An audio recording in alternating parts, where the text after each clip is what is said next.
Oke, bismillahirrahmanirrahim. Assalamualaikum warahmatullahi wabarakatuh. Selamat datang di mata kuliah kita di Object Oriented Programming 2. Dan pada materi kali ini kita akan belajar tentang encapsulation. Nah, pada materi kali ini kita bahas encapsulation. Apa sih itu encapsulation? Nah, encapsulation adalah salah satu konsep fundamental dari OOP ya. Jadi metode ini kita akan gunakan pada object oriented programming, dan ini metode untuk mengkapsulkan sebuah kelas objek dengan data-datanya, sehingga data-data yang ada pada kelas objek tersebut tidak gampang diakses oleh kelas yang lain. Jadi ini sangat penting pada pemrograman OOP, di mana kita mengatur sebuah kelas objeknya itu agar aksesnya bisa terbatas. Nah, ini dia penjelasan lebih lengkapnya tentang encapsulation, di mana encapsulation ini digunakan untuk membungkus data kelas sehingga variabel pada kelas tersebut dapat aman diakses. Jadi beberapa kasus mengatakan bahwa variabel terbuka itu akan gampang sekali menimbulkan error. Jadi kalau kita membuat program, terkadang kalau kita memakai terlalu banyak variabel itu, variabel terutama variabel publik, karena dia bisa diakses di kelas manapun, itu akan membuat ini ya, akan gampang sekali terjadi error. Apalagi jika kita menggunakan variabel publik di kelas-kelas berbeda, itu hampir sama namanya. Nah, itu akan sangat berbahaya. Makanya dengan metode encapsulation ini, kita dapat membungkus data hingga dapat diakses dengan aman.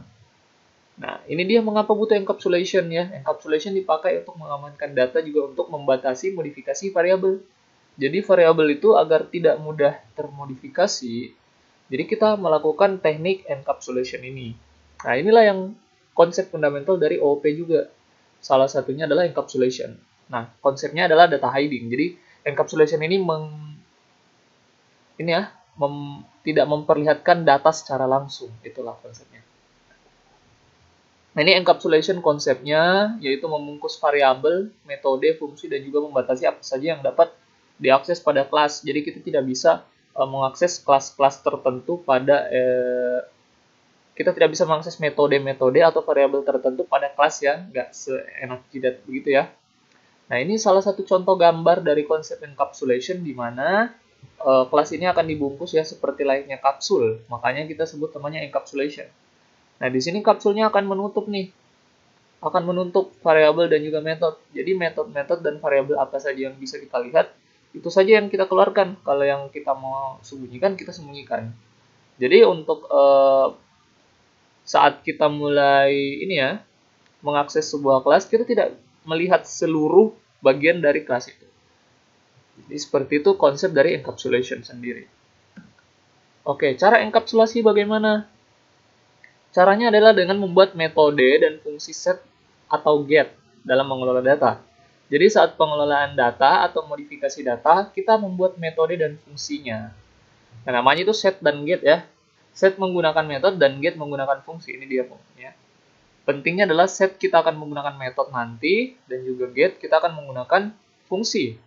Untuk mengambil data kita menggunakan fungsi ya, get ya. Get itu mengambil data. Terus set itu untuk menyimpan data kita akan menggunakan metode. Nah, di sini hal ini akan membatasi dalam mengakses langsung pada variabel, sehingga variabel akan aman. Jadi cara enkapsulasi ini membatasi ya. Itu kunci dari enkapsulasi sendiri. Nah, contohnya adalah seperti yang ada di bawah. Kita bisa lihat contoh set ya. Public void set kode string id. Nah, di sini kita bisa lihat di sini ini merupakan sebuah metode dengan parameter, di mana parameternya ini yang akan digunakan untuk proses penyimpanan data atau set ya. Jadi kita men-set variabelnya menggunakan sebuah metode set.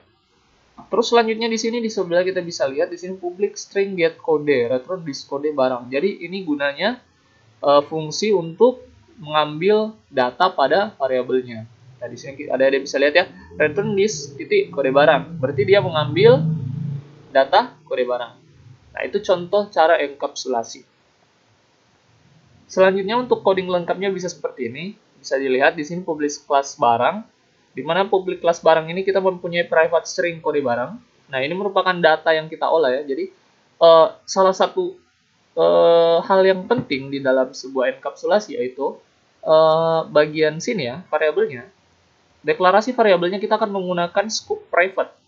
Jadi kita akan batasi bahwa variabel yang ada pada kelas barang ini kita akan private semua agar aman diaksesnya ya. Jadi adik-adik bisa batasi di sini. Nah, selanjutnya di sini ada get value untuk mengambil data, terus juga set value untuk menyimpan datanya. Jadi kode barang ini diakses menggunakan ini ya. Kode barang diakses menggunakan dua metode dan fungsi ini. Nah, get kode digunakan untuk mengambil data pada kelas barang ya. Dan selanjutnya set kode digunakan untuk mengubah data pada kelas barangnya. Ya, itu salah satu contoh dari penggunaan encapsulation. Nah, selanjutnya kita akan masuk ke NetBeans, kita akan praktek langsung bagaimana sih hasilnya kalau kita melakukan enkapsulasi pada pemrograman. Oke, ini sudah ada NetBeans-nya, bisa dilihat. Nah, di sini saya mempunyai sebuah project baru dengan nama ngajar OOP encapsulation ya, di sini. Nah, adik-adik bisa lihat di sini saya masih mempunyai baru satu buah ini ya, kelas utama. Jadi saya akan coba buatkan kelas baru dulu. Saya akan buatkan kelas baru. Kita coba misalnya di sini kita ingin mencoba mahasiswa ya. Kita mau coba atau barang saja barang. Jadi kita akan coba karena tadi contohnya barang, jadi kita akan buat kelas barang. Oke, misalnya di sini saya mempunyai kelas barang. Bisa dilihat. Nah, kelas barangnya di sini kita akan memiliki variabel ada nama barang ya, string nama barang. Nama barang. Selanjutnya kita akan buat lagi apa? Misalnya harga ya, integer harga barang. Harga barang. Nah, selanjutnya kita mempunyai misalnya stok ya, integer stok barang. Nah, kita mempunyai 3 buah variabel seperti ini. Oke, di sini dalam mengaksesnya ini kita masih belum melakukan encapsulation ya. Jadi untuk mengaksesnya masih sangat bisa sekali kita akses semau-mau kita ya untuk variabelnya. Misalnya barang, kita buat dulu kelasnya di sini. Barang misalnya di sini kecap. Sama dengan new barang. Oke. Kecap, di sini kecap bisa mengakses semua ya, mulai dari harga barang, nama barang dan juga stok barangnya. Ini sangat terbuka sekali ya. Variabelnya dapat diakses langsung, dapat dimanipulasi langsung. Ini akan membuat variabel ini gampang sekali dimanipulasi. Nah, bagaimana cara untuk membatasinya? Pertama, kita melakukan enkapsulasi yaitu memprivate seluruh variabelnya. Jadi kita private dulu semua variabelnya agar tidak bisa diakses. Nah, di sini kita sudah melakukan private pada masing-masing variabel. Sehingga di bagian sini kita tidak bisa lagi akses ya. Nah, di sini kita tidak akan bisa akses. Nah, bagaimana caranya untuk membatasi aksesnya? Jadi kita mohon maaf. Bagaimana dengan akses terbatas ini kita bisa buka ya? Kita bisa taruh nilai, kita bisa ubah nilai. Nah, kita akan melakukan namanya set dan get ya, metode enkapsulasi. Kita mulai dulu dari set. Jadi bagaimana untuk setnya? Yaitu kita melakukan public void. Nah, kita buat metode ya, metode set nama barang misalnya. Dimana kita akan mereturn di sini menggunakan parameter. Parameternya itu string nama barang ya. Jadi ini merupakan metode untuk men-set nama barang.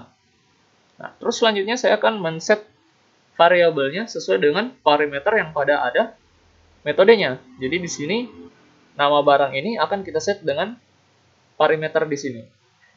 Oke. Kita langsung saja pakai this ya. Pakai this nama barang sama dengan nm. Nah, ini untuk men-set nama barang. Nah, kita akan lakukan pada seluruh variabel yang sama. Jadi kita akan lakukan juga pada harga dan juga pada stok. Harga barang. Nah, di sini stok ya. Stok barang, set stok barang. Nah, di sini karena dia integer jadi kita ganti integer. Kita harus sesuaikan tipe datanya ya, harus sama ya. Di sini harga. Di sini stok. Kita harus sesuaikan semua ya.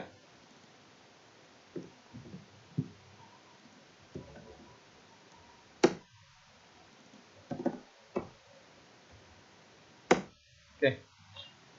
Jadi seperti ini untuk metode setnya. Nah, di sini untuk sudah metode setnya, di mana di sini kita sudah bisa men-set namanya, dis nama barang, dis harga barang dan juga stok barangnya. Nah, ada bisa lihat di sini. Nah, kalau kita kembali ke main utama, di sini kita sudah bisa akses ya kecap titik. Nah, sudah ada ya. Set nama barang, set stok barang dan set harga barang. Jadi di sini kita sudah melakukan enkapsulasi. Nah, ini dia metodenya. Metode set namanya. Misalnya kita mau namakan kecap di sini, bisa langsung saja. Nah, ini untuk akses secara ininya menggunakan enkapsulasi. Oke, ini kita belum bisa ambil barangnya ya, kita baru bisa set saja. Nah, bagaimana kalau misalnya kita ingin mengambil datanya? Kita akan mencoba melakukan get ya. Get. Mestinya saya lakukan get dulu ya, supaya bisa kelihatan ya. Nggak apa-apa, kita mulai terbalik, mulai dari set dulu. Oke, kita mulai dari get. Bagaimana kalau get? Nah, kalau get sendiri kita menggunakan namanya fungsi. Public, untuk nama barang kita akan menggunakan string get nama barang. Seperti ini. Oke. Return this titik nama barang. Seperti ini.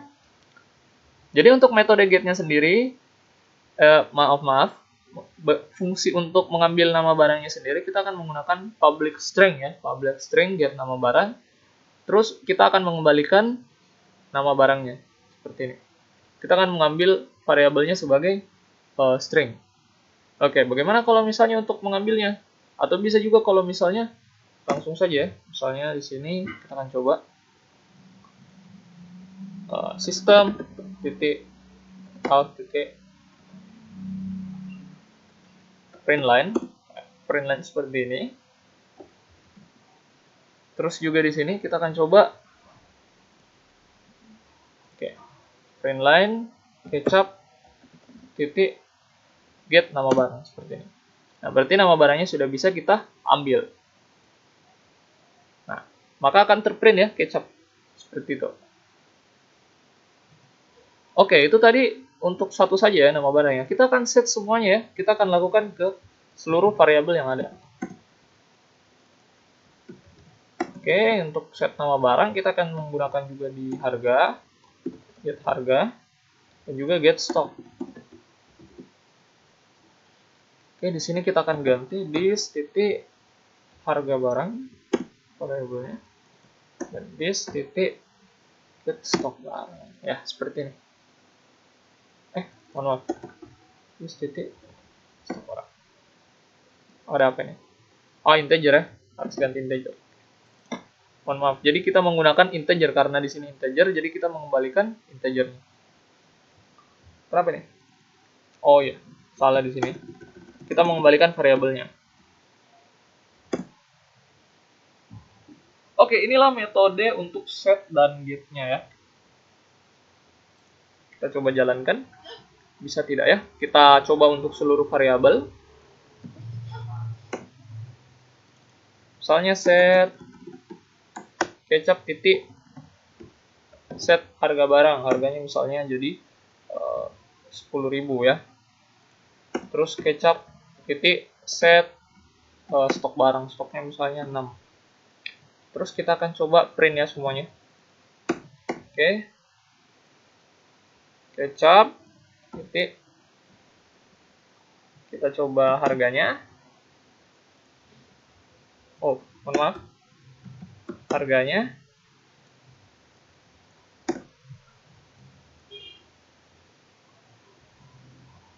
Oke, kita copy saja dulu ini. Oke, saya hapus dulu ini. Get harga barang. Oke, di sini untuk stoknya ya.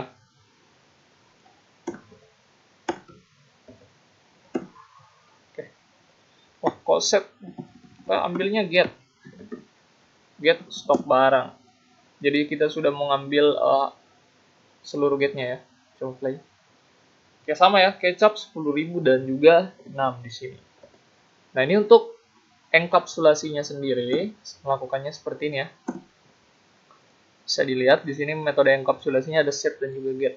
Nah, mengapa sebenarnya kita mempelajari set dan get ini? Kenapa tidak kita capek-capek untuk menuliskan set dan get-nya ya? Kenapa tidak langsung saja di public ini? Nah, ini akan menjadi sangat masalah ya kalau misalnya kita mempunyai dua variabel kelas barang. Bisa misalnya kita mempunyai satu package lagi ya. Kita mempunyai satu package lagi dan kita mempublik seluruh kelasnya misalnya. Nah, seperti string di sini ya, string barang. Kita ambil nama di sini, kita ganti di sini jadi nama saja. Nah, ini akan bisa jadi masalah kalau misalnya kita mempunyai kelas yang lain. Misalnya kita punya kelas mahasiswa, tapi kita juga mempunyai public string nama. Nah, itu akan menjadi timpang ya, bisa berbahaya ya. Oleh karena itu, makanya kenapa kita melakukan metode enkapsulasi ini. Nah, selanjutnya juga, kenapa juga kita melakukan metode enkapsulasi? Nah, selanjutnya kita kalau misalnya menggunakan package ya, misalnya kita punya package baru di sini. Misalnya saya punya package baru dan saya mempunyai kelas baru di sini. Namanya misalnya tes ya. Saya mempunyai package baru dan dia mempunyai main method ya. Kita coba ambil main method di sini. Oke. Misalnya saya mempunyai main method di sini dan saya mau akses barang di sebelah. Kalau kita melakukannya seperti di konstruk ini ya, di apa namanya? Di metode modifier kemarin. Kalau kita mengambil nama barang coba ya. Misalnya sini misalnya obat.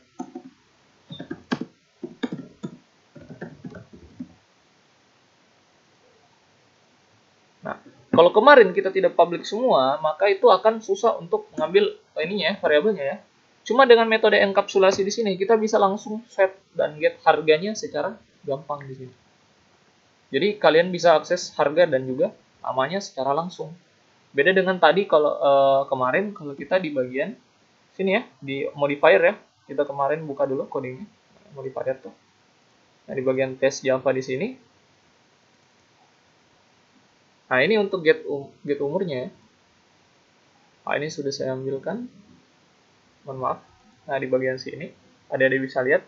Nah, di sini kalau kita tidak menggunakan sebuah ini metode set dan get, ini akan tidak bisa diakses ya untuk di paket sebelahnya ya, akan sangat susah diaksesnya. Kemarin saja kita harus mempublikkan semua. Jadi di sini dengan metode encapsulation kalian bisa mengakses datanya dari package yang berbeda. Nah, kalian juga bisa set. Misalnya seperti tadi, obat titik set nama barang, langsung saja obat. Seperti itu.